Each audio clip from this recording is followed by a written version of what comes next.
How's it? Hello, fandom friends, and anybody else who happened to find their way here by chance. You read that title right. I am going to be listing out a top, well, not really top, it was just 21 things.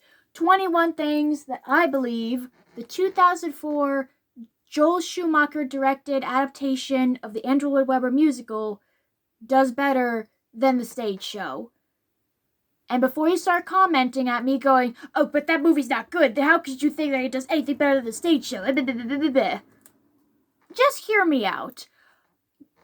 And to be clear, yes, I am somebody who watched the movie first as a kid, and that's what got me into the stage show. I'm part of that group of people, as I was born in 1999, and I loved it. Like, little kid me, middle school me to be exactly, about 10, 11 years old, I loved it. To the point that when I started exploring internet spaces around that time, I was surprised how many people did not like it. And to be fair, yes, I've seen good reviews from some of the big name critics on YouTube who have broken down what this movie does wrong, and there is a lot to what they describe that I agree with. You know, from the likes of Lindsay Ellis, Nostalgia Critic, Musical Hell, Maven of the Eventide, etc. But personally, there's always been things that, well, from watching this movie first, that when I watched the stage show through the 25th anniversary production, I couldn't help noticing, oh, well, I prefer this from the movie, or, oh, well, I like this better in the movie. And for the 20-year anniversary, I decided that I would culminate all that into a list, which admittedly started out as just 13 things, but then I started adding a couple more things to it, to the point that I said, you know what, I'm going to challenge myself to get that list to 20, which admittedly wasn't easy because I didn't just want to write down things that I liked. I wanted to write down things I genuinely thought the movie does better than the stage show, and as such, I'm grateful to be existing in another medium. And as you can see, I actually found something at the last minute that caused me to extend the list to 21. So, yeah. This is part 1, because I knew this was going to be a very long video, because I have a lot to say. I'm going to be reading off a script, so don't judge me. I'm not a professional at this. I just have a lot of thoughts to share.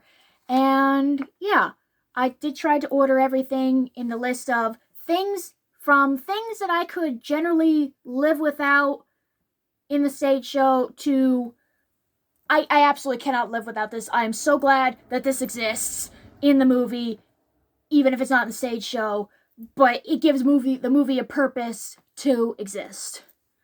So yeah, without further ado, let's begin. Okay. So, number 21, the graveyard ending.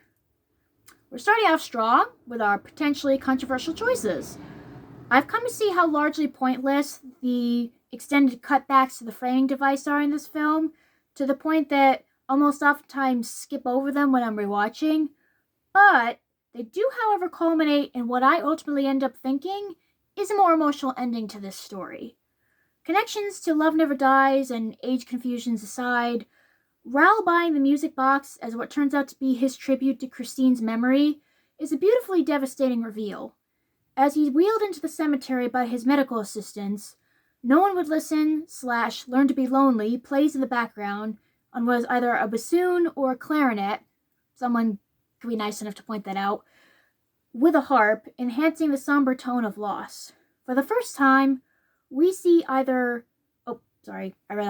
We see old Raoul pull himself up out of the wheelchair, placing emphasis on the importance of his tribute by showing him determined to make it of his own accord.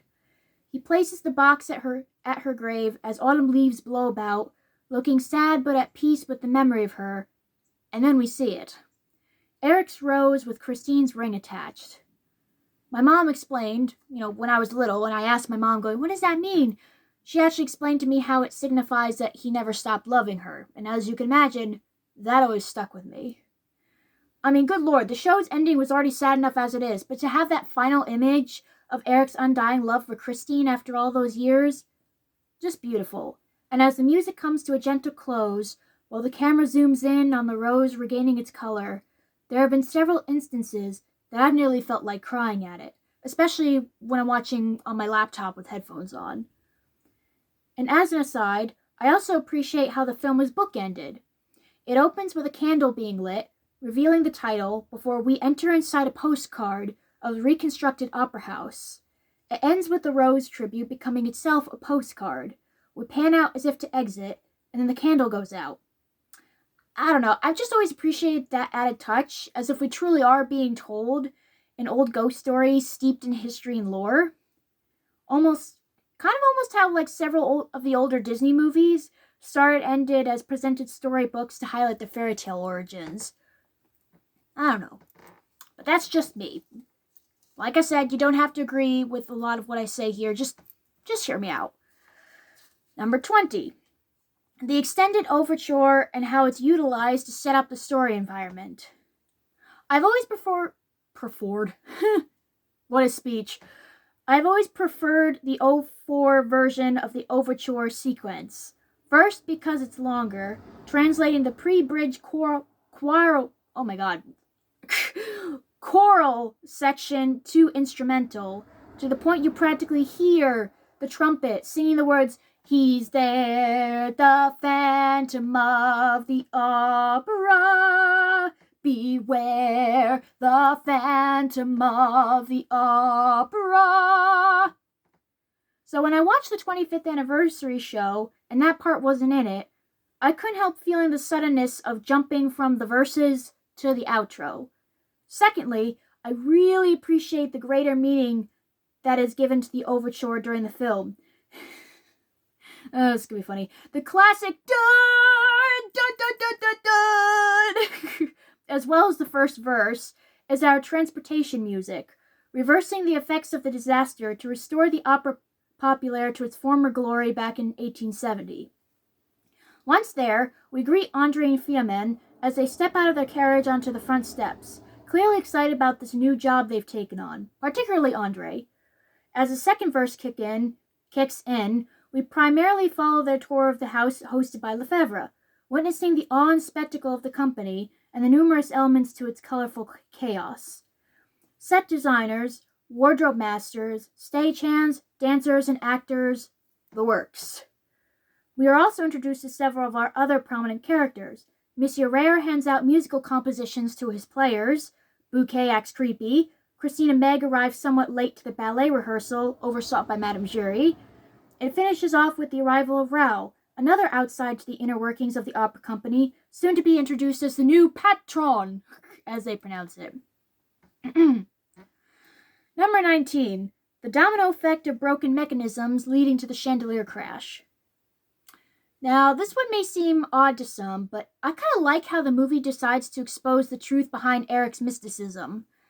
I assume it was done in an attempt to try and ground the story more, which, yes, was ultimately unnecessary, but considering the translation from stage to screen, unsurprising. So in this film, what seems impossible, near magical, are mere products of Eric's intelligence, the best of which is the reveal of how the chandelier is brought down, changed in this version to be the Act 2 disaster that destroys the opera, which, in itself, I think is better suited to this film, as opposed to the gimmicky fireball shtick from the show. Yeah, that may be an unpopular opinion, but I've never really been a fan of that. Following the cemetery confrontation, we see Eric slip into a hidden alcove inside the roof, where he pulls a couple levers and unhooks a large chain. The full extent of these simple moves doesn't become evident until the conclusion of Point of No Return, when he cuts a red rope that releases from a pulley, paving the way for a domino effect of damage that eventually drops the chandelier. And we actually get to see that domino effect take place. Sorry, scratch my nose. In which Eric cuts a red rope that comes loose from its pulley, causing a chain to come thrashing through the crawl space, holding all the gears, before letting loose the chandelier as it makes a slow yet ominous descent towards the audience, tearing through the ceiling in its wake. And what's more, this occurs unbeknownst to the theater patrons. Only the movie audience, the movie viewing audience, gets to see this happen. So to them, it truly does seem like Eric made it fall as if supernaturally. Speaking of the in-universe audience, number 18, the in-universe audience reactions. If you saw the movie first before the show, and specifically the 25th anniversary broadcast, did anyone else feel sort of loss when the audience became a character? Particularly during the Il Muto and Don Juan sequences, I strongly feel that the gravity of Eric's intrusion, especially, is made far more effective by the reactions of the film's in-universe audience. In Il Muto, seeing the audience laugh and enjoy themselves during Poor Fool gives Andre and Fearman the initial satisfaction of their decision to defy the Phantom, until Eric makes himself known with his "Did I not instruct?" interjection, causing the audience to look around wildly for its source. Which, by the way, true story, when I saw the show on Broadway, I actually pretended I was one of them. I was looking around in the dark theater when I heard his voice, because I felt, well, it was just really cool to experience that moment for real. So he does, "So, did I not instruct that box 5 was to be kept empty?" And I'm looking around, and I'm just pretending I'm one of them, "Oh no! Where's the Phantom? Where's that coming from?" To which I got a couple looks from the people sitting next to me, but it's do you really think I'm going to pass up the chance to have that experience and go, "I am hearing the Phantom like I am one of these audience patrons inside the story." But anyway, it's just, oh, there we go. And when Carlotta's voice goes, the humiliation it causes for both her and the managers comes across much stronger, seeing as how not only the audience laughs, but even members of the cast and orchestra, which only highlights the managers' inexperience on how to deal with such matters, showing just how messily they're improvising when they must confront the audience out on stage. And it's just one long rollout of amusement at Carlotta's expense, then extended to the opera company as well when the struggle to put on Act 3 ensues. Later, when Eric kills Buquet and drops his body onto the stage, having an actual audience there to react heightens the pandemonium far more, as well as Andre and Fearman's rushed and panicked attempts to try and defuse the situation. In terms of specific reactions, we see one man hold his hand up in a vain attempt to hide the image from his line of sight, one woman's close-up reaction of horror, and even Andre looks like he's about to throw up as Fearman talks to the audience. Poor Andre, he was just sitting there just poor guy. I always appreciated that little detail. During Don Juan, we get to see the effect Eric's music has on everyone, but it's the complete opposite to that of Christine. There's people shaking their heads and much plugging of the ears during the initial choral opener. How many times did I use the word choral? Presenting an overall feeling of discomfort. And once again, the pandemonium, why did I use so many big words, of the third act fire feels far more visceral, with the sight of audience members visibly running about trying to escape. Watching the 25th anniversary show, without any audience interaction, I can't help but feel the loss of emotional substantiality. I use so many big words during these aforementioned scenes in particular. And it wasn't helped by that awkward scene of Christine turning her back on the real audience to bow to the fake audience that suddenly showed up behind her at the end of Think of Me and then never again. I'm not really sure why they did that. I never understood that. Anyway, number 17. The Devil's Child sequence adds depth to Eric's forced production of Don Juan Triumphant.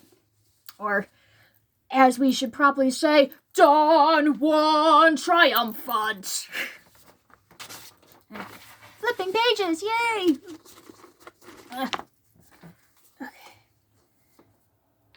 Okay. Piggybacking off of the last one some, there's a significance I found in the Devil's Child flashback, aside from it highlighting the underwhelmingness of Butler's makeup job, that lines up nicely with Don Juan, and it involves the audience. In the flashback, when we see child Eric inside the cage, the spectators, all aside from a younger Madame Giry, are seen laughing and enjoying his torment as he's beaten and forcibly unmasked.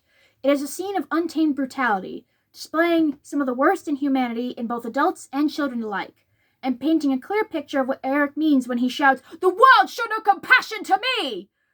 Aside from Jiri, I hear you pointing out, but she's just one person, not the world. In contrast, when the company puts on Don Juan, a show about unrestrained passion, there is confusion and displeasure seen amongst the patrons during its opening number. Then, when the point of no return is performed, we're given no specific reactions from the audience, but based on those we see from the cast and staff in the wings, we can assume the audience is just as unable to look away as they are. In other words, Don Juan Triumphant is Eric's ultimate advancement in transcribing his feelings towards Christine, and he quite literally sets the stage so that the opera house serves as his backdrop for it, with the company and patrons as his captive audience. When compared as alongside Devil's Child, to me they serve as perfect opposites. I just lost my place. And a subtler illustration of Eric getting revenge for his mistreatment. He was once held captive and abused as an audience reveled in his torment. The audience is now held captive with their senses assaulted as he pushes the boundaries of their delicate Victorian sensibilities with unbridled eroticism. That was a sentence. Because in Eric's mind, he's challenging the world around him by asking, "So many times you have embraced unbridled violence. Why should unbridled passion be any different?" Which, given what these two extremes are so often what monsters, and especially monster love interests, represent in fiction, I think it's a neat interpretation, even if it wasn't Schumacher's or Lloyd Webber's intention. Number 16.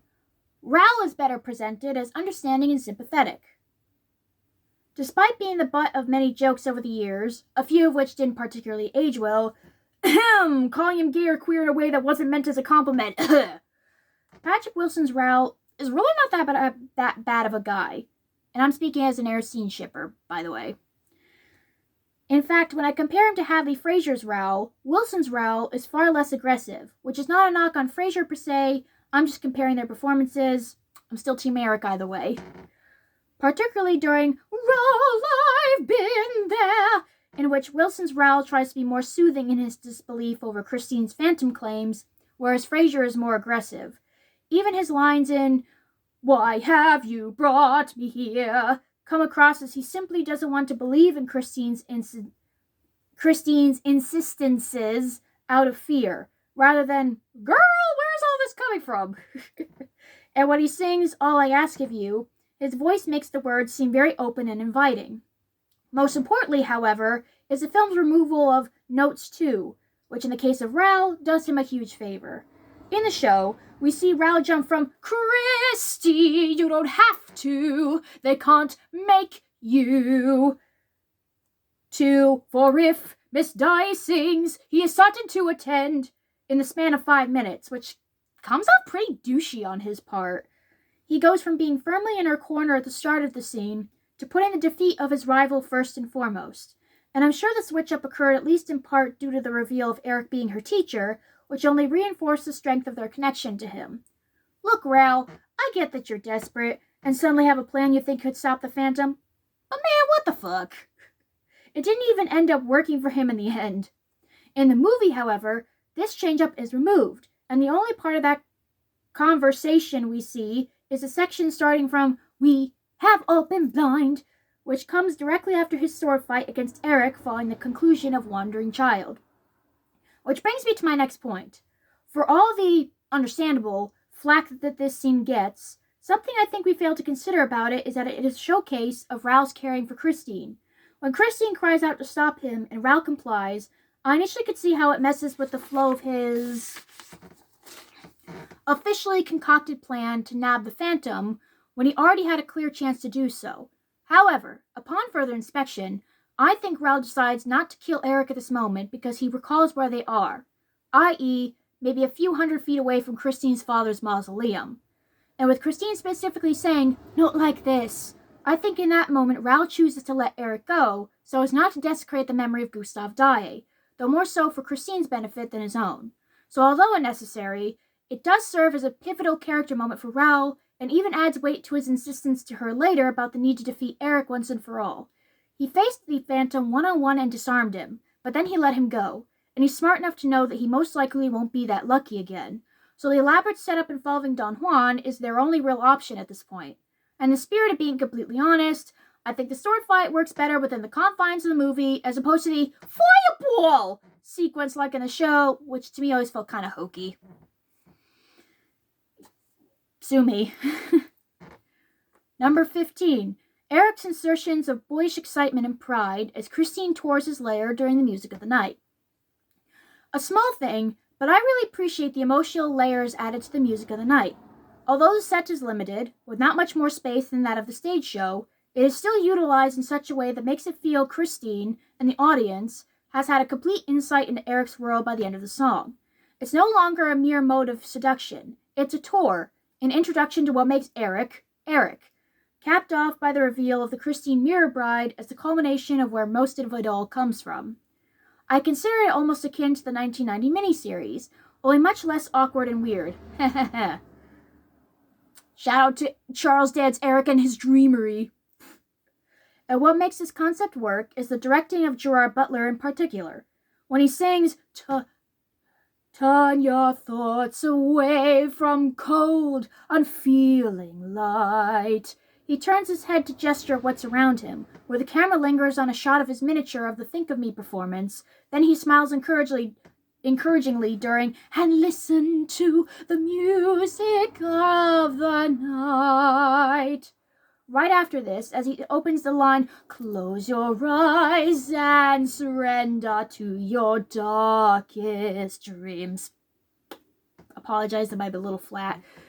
He releases Christine's hand and strides up the small set of stairs to the landing that bears his organ, taken suddenly by a moment of enthusiasm that he can no longer contain, as if the mere utterance of his music of the night alone has sent him into a passionate frenzy that he wishes to envelop Christine in as well. He soon returns to his seductive mode, only to start smiling sweetly at her again when he sings the darkness of the music of the night. Then again at let the dream begin. And you can literally hear the smile in Gerard's voice as he sings that line. And at the power of the music of the night. Side note, I have to sing these lines because the movie already made a point of trying to speak lines that are meant to be sung and it didn't work. So to me, it just doesn't feel right if I'm not singing them. Oh well. These three being the moments when Eric suddenly breaks the seductive maestro front he wants to portray feels very specific to me. It shows his human side slipping through in spite of the facade he's put up to lure her there. It's obvious the music of the night is a creation he's not only proud of, but clearly gets excited about. And this proves how genuinely happy he is to be sharing it all with Christine. Not just because he loves her, but because it means he won't have to be alone in it anymore. Which makes the final line of, help me make the music of the night.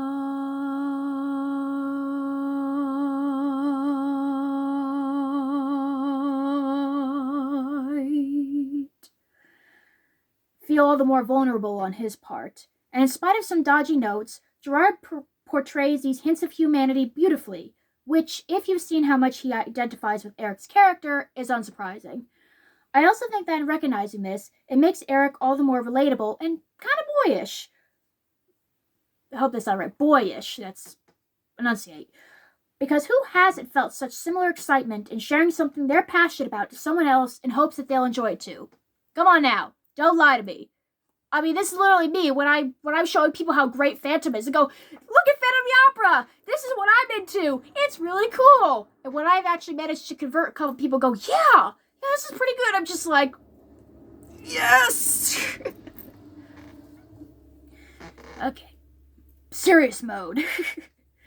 Number 14. Piangi playing the Count in Il Muto. This one will probably surprise some of you, but I think this one is an element of preference that boils down to whatever you watched first, the stage show or the film. Having watched the movie first, I was surprised to find out that not only is Piangi not playing the Count, but in fact, he isn't in Il Muto at all. And as funny as the Count actor is in the show with his observe, I can't hit that note. To me, this always seemed odd. In both setups, Carlotta and Piangi are set up as the reigning power couple of the company, introduced front and center as the stars of the Hannibal rehearsal, Hannibal and Elissa. When formal introductions are made to Andre and Firmin, Carlotta is called a leading soprano for 5 in the 04 movie, 19 in the show, seasons, with Piangi being brought up shortly thereafter her. In the 04 movie, he loudly clears his throat as a reminder to be introduced. In the 25th anniversary show, he gives a proud chuckle when Firmin says, "It's an honor to meet you, sir." When Carlotta leaves, Piangi leaves as well, and although Carlotta is the one the managers openly fret over, certainly his departure is a concern for them too. It's in their return to the stage that the productions soon differ. During Prima Donna, we can see Piangi about 3/4 of the way through his costume, while Carlotta is being primped and pampered into her own. When Il Muto begins, we can see that it's Piangi playing the Count, and as soon as he comes on stage, he quickly sends the audience into fits of laughter when he pretends to slap Meg's ass. Notably, Andre has shown remarking about this to Firmin, saying, "Now that's exactly the sort of thing the public loves." When Piangi essentially moons Christina's Serafimo and then says, "Oh, I'd happily take the maid with me," the audience laughs again, followed by a small chorus of "Ooh" when Carlotta's the Countess insists, The old fool is leaving." This collection of scenes pretty much proves to me why Andre and Firmin refuse Eric's demands. In spite of the film's weird attempts at insisting she's a bad singer, it also, and possibly inadvertently, shows why Carlotta and Piangi were kept employed for so long. They're talented actors who clearly sell out shows, as seen by the Full House, and entertain crowds, and have proved themselves capable in all manner of operatic genres. Hannibal shows they can do drama, Il Muto is them excelling at comedy, and by having Andre praise Piangi's acting choice, particularly in regards to the audience response, it feels like he's usurping the moment to validate his and Firmin's choice to ignore the Phantom's warnings. In his mind, it paid off, and this assures them both that they know what they're doing as newly elected managers, despite the initial hiccups. And for me personally, this carries more impact than show Andre saying, "Every seat sold," followed by Firmin retorting, "Hardly a disaster beyond imagination," because it feels more like an excuse to mock the Phantom before his inevitable interruption, as opposed to congratulate themselves on a show temporarily well done. Especially if you consider the fact that Andre literally says in notes, "He is mocking opposition!" and going against Eric is their way of asserting it. However, I feel this only really works through the combination of A, the in-universe audience reactions, and B, Piangi as the Count, neither of which is done by the show, so it's an advantage that exists solely within the film. Number 13. Meg Giry's stronger character presence. In Volume 1 of the old Phantom of the Opera Stupid Captions video duology by Ken Wen4, throwback, she makes a joke about Meg Giry popping up next to her mother during Point of No Return by having her say, "I have to be in every scene! What did I miss?" And it wasn't until watching that video that Kid Me realized... I'm sorry, I forgot to bring a bottle of water up here, but I'm not stopping the video. And it wasn't until watching that video that Kid Me realized how the 04 movie does in fact go out of its way to ensure Meg receives screen time in all the major ensemble scenes. Prima Donna, Il Muto, Masquerade, Point of Return, etc. I've seen it argued that might have been done in preparation for Love Never Dies, but aside from that, I think this choice does her character a far greater service here than the show ever gave her. Because in the stage show, she more or less just exists. Her greatest effect on the plot being when she acts as the audience surrogate for Christine to transcribe her Angel of Music lessons onto. After that, she's just kind of there until the end of Act 2, when she demonstrates to Raoul how to keep his hand at the level of his eyes. Then she's the first one to emerge inside Eric's lair and close out the show. The only other exception to this I've seen is that one POTO blooper I've seen online, where the Buquet actor doesn't make it out on stage in time for Magical Lasso, so we instead see Meg's actress, Heather McFadden, take up the mantle. And several comments talked about how this change actually makes sense for her character, especially in regards to how she acts in the book, with some even preferring it that way. Oh, I was hearing a noise and I was touching a bag. I'm sorry. Though this doesn't happen in the 04 movie, we do get a scene dedicated to Meg searching for Christine the morning after Music of the Night, to the point that she finds the mirror still open a crack and steps through it. Besides Besides working to juxtapose how Christine saw the tunnel in her mind during the title song versus how it actually is in Meg's, it also shows the depth of caring on Meg's part to try and understand where her friend has gone, especially given the obvious sympathy and concern she expresses towards Christine's insistence on being taught by her father's spirit. Plus, when she ends up being caught by her mother and led back out, it hints at the lengths Madame Giry will go to protect Eric's secrets, which no doubt surprises Meg. Following this sequence, by ensuring her continued screen presence, it makes her feel like a character we've actually gotten to know some who has real involvement in the story, to the point that her insistence on coming with Raoul and her mother to save Christine at the end carries far more weight to it, because we've seen her have agency and try to do that on her own already. And with the movie allowing her more room to exist on her own, it's no wonder that led to an increase in Meg and Eric shipping. Number 12. The cast and location expansions of Prima Donna. To those who saw the movie first, tell me, am I the only one who noticed how much more condensed the stage version of Prima Donna was by comparison? I understand the criticism of wondering why Notes is taking place out in the open in the foyer, as opposed to Andre and Fearman's office, but once we hit Prima Donna, I'm glad they did it like this. We transition from the front doors to Carlotta's dressing room via zoom-in into her stole, and she's seen sitting at her table as the managers come gliding through her door, ready to woo her with anything and everything to keep her happy. She's presented with chocolates, jewelry, a fur shawl, even a new dog. It is opulent, comical, and dramatic, which to me is everything that a song titled Prima Donna should be. Shout out to Marina Diamandis. At points, we crossfade/cut to Raoul inside the Opera House chapel, slowly making the connection between Christine's supposed angel and the recent bout of Notes, as well as Madame Giry, worriedly and begrudgingly getting Christine ready to play the page boy. Because of this, we could actually hear what Raoul especially is saying, and far more so than the show, Christine spoke of an angel, orders, warnings, I see these demands are rejected. To add to the dramatic mayhem, we see Carlotta then carted through the backstage area on a sedan chair like she's literal royalty, as she's dreamily and surely sings about her vision for success. She's fitted into her costume, and before we reach the choral part of the song, we get one more crossfade to Madame and Meg Giry leading a pensive-looking Christine on stage, moving almost trance-like as they sing, "For if his cause is on this opera." The song then reaches its climax, with the managers and Piangi presenting Carlotta in full costume before the company, arms raised about as if rousing them to join in both the song and in the worship of their great diva. We also get this great addition of a cut outside the Opera House to the awaiting patrons, who sing the lyric, "A nation waits, and how it hates to be cheated." I've always loved the choice to interpret that line literally. Speaking of which, we also get a physical interpretation of the line, "Light up the stage with that age-old report," being done. In my opinion, neither of those lines hit as hard in the show without the physicality to back them up. And although we do end up losing out on Eric's fantastic interruption, which makes the cast's blasted out projection of "once more" feel all the more spiteful, we do get this great moment where Christine is positioned in such a way that when the camera moves itself to the front of the cast and pans out, she gets hidden behind Carlotta's wig.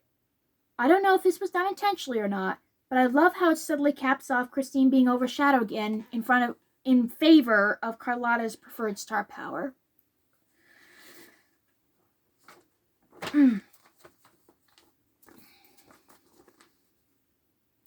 Number 11. Juxtaposition of the Il Muto ballet with Eric stalking Buquet. You're probably starting to sense a running theme here of, wow, she really likes the movie's version of Il Muto better.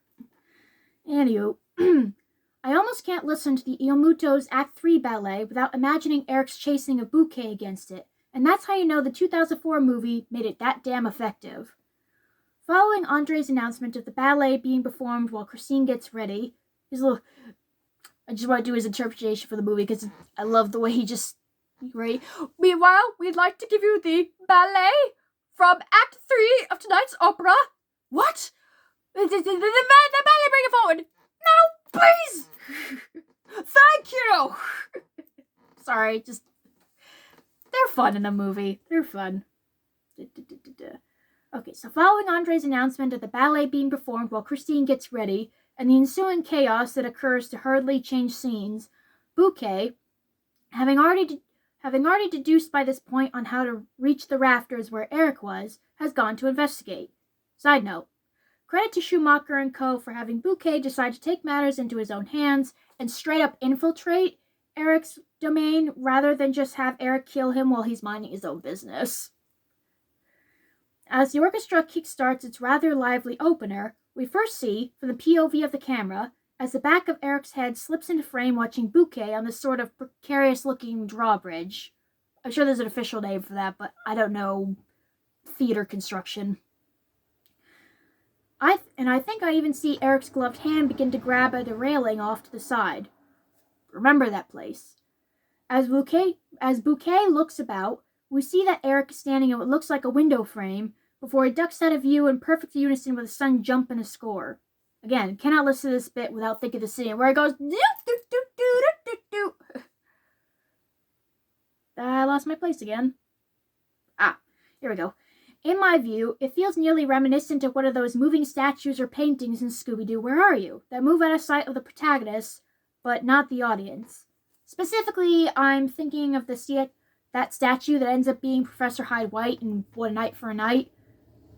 And speaking of Scooby-Doo, shout out to the POTO style episode, The Backstage Rage. I never watched that one as a kid, but I found out it exists. As the ballet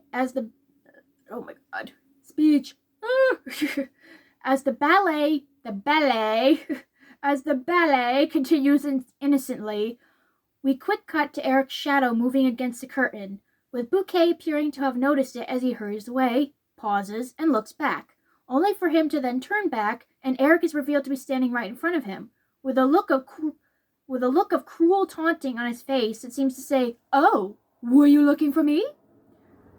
This confrontation then leads to an almost Tom and Jerry-esque cat and mouse chase, complete with Eric toying with Buquet on which way he's going to go after him like they're kids in gym class playing dodgeball, which is intercut with a shot of the audience laughing and enjoying the ballet like nothing's happening. It's a fantastic display of unsuspecting suspense. Does that even make sense? Unsuspecting suspense. Okay. Unsuspecting suspense against open frivolity. Suddenly, it all comes to a head when Eric decides to stop playing games and causes Buquet to lose his balance on a drawbridge right above the ballerinas' heads. As he hangs precariously above them, so close yet so far from help, Eric comes up behind him as the music builds, which turns into a series of quick cuts between Eric strangling Buquet with the Punjab lasso and the aggressive spins of the dancers. I've no doubt this was done in an effort to keep his death PG-13, but I think it's great. Buquet's death has truly become one with the ballet by this point. The music ramping up to unintentionally elevate the horror of his demise, until that distinction of what is real and what's performance is suddenly and harshly made known to the opera house patrons, when his body is dropped in the middle of the stage against the jarring sting of Eric's main theme. By extending the build-up to Buquet's demise by featuring a whole sequence of him being hunted by Eric as Iomuto pushes forward, it becomes this great example of life imitating, or rather, in this case, coinciding with art. Plus, it adds suspense to what stage show viewers know will inevitably come to pass, and what new fans are about to bear witness to, while providing substance to both sets of experiences. Okay, so that's part one, and now I need to go get a drink of water, because I forgot to do that. But I'll see you in part two, and I hope you enjoyed this, and at the very least have some understanding of my viewpoint towards this movie so far. Okay? Thank you.